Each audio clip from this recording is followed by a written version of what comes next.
கடல்ல அலை தொடர்ச்சியா வருவது போல நம்முடைய வாழ்க்கையில இன்பமும் துன்பமும் தொடர்ச்சியா வந்துட்டே இருக்கு.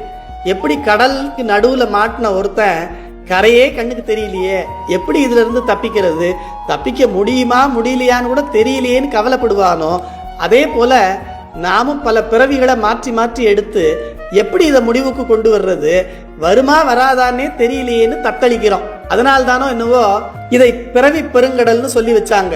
கடல்ல எங்க பார்த்தாலும் தண்ணி இருந்தாலும் தாகத்துக்கு ஒரு வாய் குடிக்க முடியாதது போல நம்மை சுற்றி எவ்வளவு விஷயங்கள் இருந்தாலும் அதெல்லாம் நமக்கு கஷ்ட காலத்துல கொஞ்சம் கூட அனுபவத்துக்கு கிடைக்கிறது இல்லை.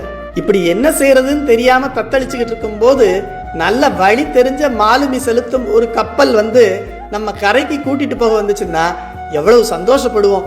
இதை யாது நிலை அற்றலையும் 7 பிற விக்கடலை ஏறவிடு நற்கருணை ஓடக்காரணும்னு திரு வேளைக்காரன் வகுப்புல அருணகிரிநாதர் நமக்கு அருளி செய்கிறார். சாதாரண ஒரு உப்புக்கடல்ல இருந்து கரையேற உதவி செய்யறதுக்கே இவ்வளவு சந்தோஷப்படுறோமே, தாவரம், நீர்வாழ்வன, ஊர்வன, பரப்பன, விலங்கு, மனிதர், தேவர்னு 7 பிறவி கடல்ல இருந்தும் நம்மை கரையேற்றுகிறார்னா அவர் எவ்வளவு பெரிய ஆளு. அப்படி ஒருத்தர் இருக்காருங்கிறது தெரிஞ்சதுக்கு பிறகும் அவரை போய் வழிவிடாம இருக்கலாமா? இந்த மாசி திருவிழாவில் உடனே திருச்செந்தூருக்கு போய் செந்திலாண்டவரை மனதார வழிபட்டு அவர் அருளை பெறுவோம் வாங்க.